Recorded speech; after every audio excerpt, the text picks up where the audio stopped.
All praise is due to the God of Abraham, Isaac, and Jacob, in the name of Jesus Christ. It is through them that I am being sent to the world with this truth as a chance for redemption for all. The Democratic Fusionist Party was officially united. Through scandal, trickery, and legal manipulation, the original Republican Party had officially been infiltrated. It was during this era that the reclassification and the eventual extermination and genocide of the Afro-American people had begun. Today, we're just going to walk through a little of this political history so we can get a better idea of how this fusion took place.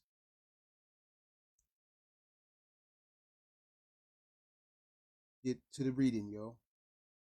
Go.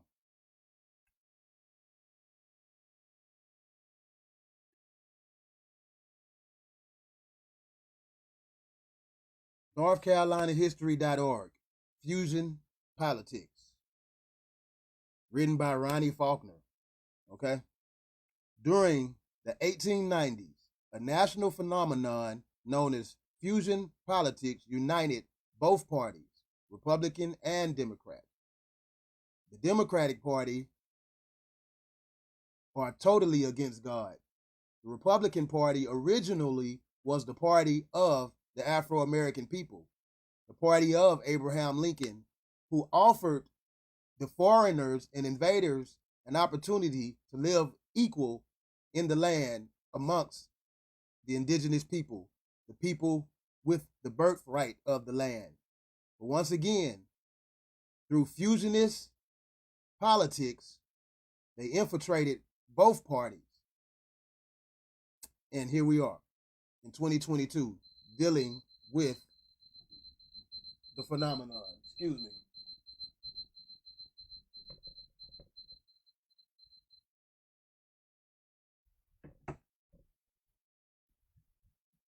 In some Western states, the Populist or People's Party and the Democratic Party united. But in North Carolina, the movement spearheaded an agricultural leader, Marion Butler. We spoke a little bit about him last week. Combined the Populist and the Republican Party. See, these Populist Party were the Fusionists, and they intermingled themselves amongst the original people and deluded them and confused them as to who they really were, causing them to lose sight of God, the Father, the Creator. In the presidential election of 1896, the Populist Party found itself ironically backing the Democratic presidential candidate William J. Jennings Bryan at the national level, while joining forces with Republicans at the state level. Okay, states, 50 different states, which were under the control of 50 different foreign countries or banks or companies, however you want to look at it. The term fusion is somewhat misleading. It implies a merger. The parties maintained separate executive committees and merely cooperated when feasible by forming joint electoral tickets. Basically a merger. You have to watch the wordplay that they use to describe this history. Although it can be chaotic and confusing, within it lies the truth. In the Tar Heel State, which basically was a prototype for the new type of political environment that this demonic Democratic Party was forming. And soon, I think tomorrow, we might get into the Democratic Handbook. But for now, focus. In the Tar Heel State, the Populist and Republican parties disagreed on certain national issues, such as tariffs, the gold standard, and silver coinage. Okay, once again, this gold standard is when with the gold standard, the money was backed by something feasible, by actual resources. Also with the silver, but their ultimate goal was to introduce this fiat form of currency that we find ourselves under today, which officially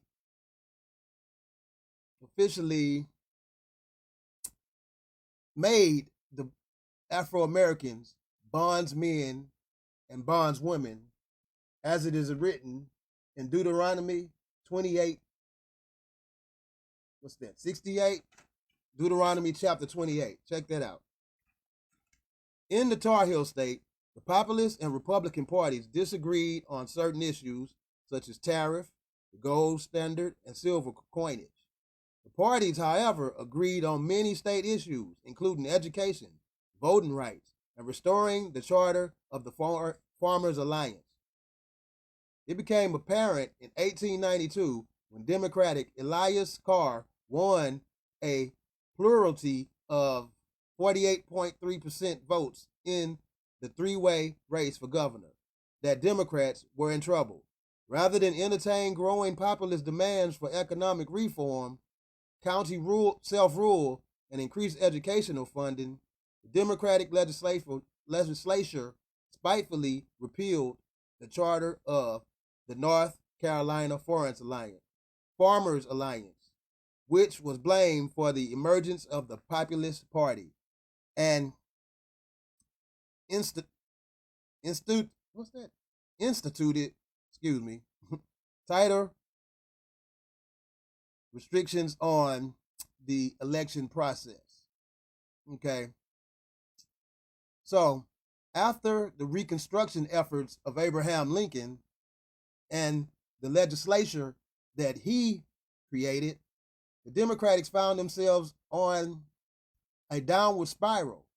Also, the Afro-American population began to increase. So this spearheaded the advancement of their fusion exercises or their fusion experiments in politics, eventually leading to the Democrats gaining complete control of all politics on both fronts. The Undemocratic County Government Act of 1877 already hampered elections. By means of this act, Democrats maintained power over local governments. The law allowed the legislature to appoint local justice and permitted these appointed judges to choose county commissioners. Though other county offices remain elective, the law helped maintain Democratic control of purse strings and prevent blacks or Republicans from gaining power. That's basically reiterating what I just spoke of how the Democratic rule had begun to weaken due to Abraham Lincoln's legislature. And in order to strengthen themselves, they fused into the Republican Party, canceling out the voting powers and the indigenous birthrights of the Afro-Americans. In addition to political chicanery of the Democrats, a steady currency deflated. I be having a lot going on, trying to explain what's going on and read it at the same time. Work with me, people. In addition to the political chicanery of the Democrats, a steady currency deflation ruined the financial dreams of many farmers since the 1870s. As farmers acquired debt, they demanded free coinage of silver to inflate crop prices.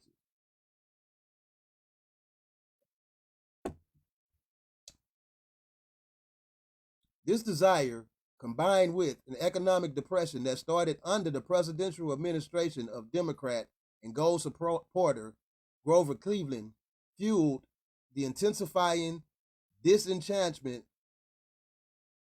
of farmers with the Democratic Party. The disenchantment of basically the Afro-American. It's my job to try to make this as understandable as possible. All right, let me slow down.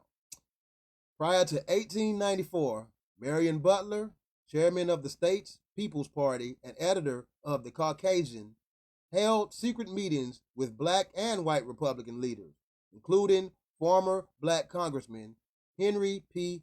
Cheatham, and future Governor Daniel L. Russell. It was during these type of meetings where traitorous Afro-Americans made behind-the-door, under-the-table deals, allowing this Fusionist party to take root within the original Republican of the people, the original Republic of the people. Finally, Butler and other populists met with Republicans on July 30th, 1894. Among the Republicans present were Silver leader John Mott and Congressman Richard Pearson. They helped the two-party leadership reach a tentative agreement that divided political office according to the party's electoral support in the General Assembly district. A smaller agreement was also made for U.S. House of Representatives seats. The party leadership also divided statewide offices to ensure that for any office, either a Republican or a populist, not both, would run against the Democrats.